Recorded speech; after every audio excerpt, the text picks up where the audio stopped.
¿Cuál es el mejor negocio del mundo?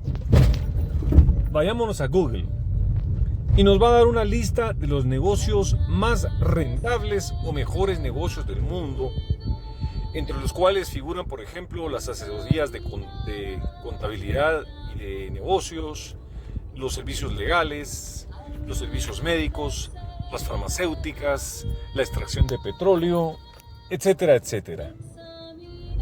¿Cuáles son los mejores negocios en Guatemala? La industria textil, los servicios telefónicos, los call centers, en fin. ¿Cuál es el mejor negocio en sentido absoluto? El mejor negocio es aquel que nunca se va a terminar. El negocio más importante es la salvación del alma.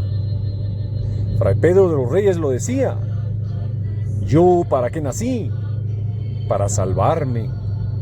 Que debo de morir es infalible. Dejar de ver a Dios y condenarme, triste cosa será, pero es posible. Posible y río y duermo y quiero holgarme. Posible y tengo amor a lo visible. ¿Qué hago? ¿En qué me ocupo? ¿En qué me encanto? Lo puede ser si no soy santo. San Pedro de Betancourt, en las calles del antiguo Guatemala, en nuestra patria, con una campanita en mano, lo decía con otras palabras: acordaos, hermanos, que un alma tenemos, y si la perdemos, no la recobramos. ¿Cuál es el negocio más importante en sentido absoluto? Repito de nuevo: la salvación de nuestras almas. Porque como reza el dicho, al final, el que se salva, sabe. Y el que no, no sabe nada. La salvación está en Jesucristo nuestro Señor. La salvación es gratuita. Dios no nos la cobra. No se la podríamos pagar. Por eso San Pablo, en una de sus cartas, dice: no por obras para que nadie se gloríe. Y en otra ocasión San Pablo habla que seremos salvos por la fe y no por las obras. Pero es curioso que en esa misma cita, al final o a continuación, dice que fuimos creados por Dios para buenas obras. Efesios 2, 8 al 10. Así leemos. Versículo 8. Porque por gracia sois salvos por medio de la fe. Y esto no de vosotros, pues es don de Dios. No por obras, para que nadie se gloríe. Y en el versículo 10, ponga mucha atención, agrega: porque somos hechura suya, creados en Cristo Jesús, para buenas obras, las cuales Dios preparó de antemano para que anduviésemos en ellas. Existe una diferencia que tenemos que aprender a distinguir para no confundirnos. Existen las obras de la ley. San Pablo le estaba hablando a una mentalidad judía, la cual pensaba que iban a salvarse por cumplir obras de la ley. ¿Y cuáles eran las obras de la ley? Básicamente las obras de la ley eran todas aquellas acciones rituales, podríamos decir, como lavarse las manos hasta los codos y algunas otras prácticas semejantes, y por ello se olvidaban la palabra de Dios. Y estas prácticas las habían elevado a la categoría de mandamientos, a tal punto que llegaron a tener 613 mandamientos. Y la gente en ese entonces pensaba que se iban a salvar por cumplir las obras de la ley. Pues bien, San Pablo les dice: no por obras, pero refiriéndose a las obras de la ley.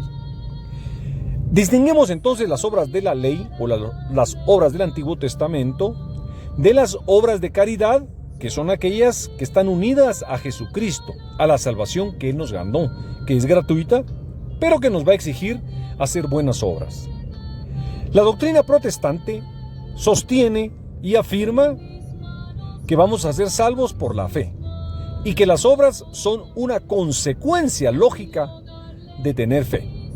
El creyente auténtico va a tener obras buenas como consecuencia, pero no se va a salvar por esas obras. Se está confundiendo. Se está olvidando que existen dos tipos de obras: las obras de la ley y las obras de caridad. ¿Le pregunto al predicador del mercado o al erudito protestante, o le pregunto a la palabra de Dios?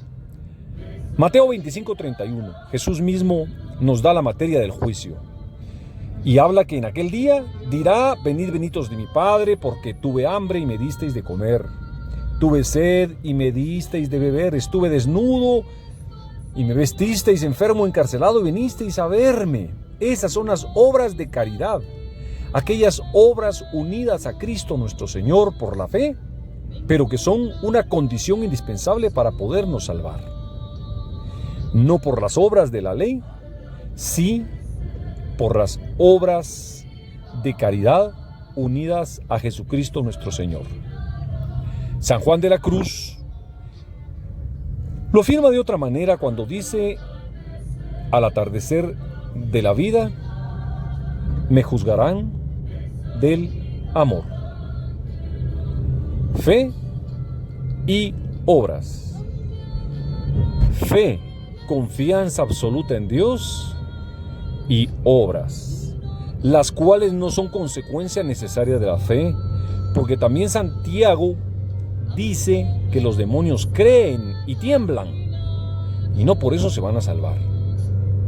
Puedes tú tener toda la fe en Jesucristo nuestro Señor, toda la fe en Dios, ser un creyente maravilloso, pero ser un egoísta, un avaro, una persona que no realiza obras de caridad, que le importa un bledo el prójimo, le importa sus propios gustos, su propia satisfacción, pero se olvida de lo más importante, que es la caridad. Al atardecer de la vida te juzgarán del amor.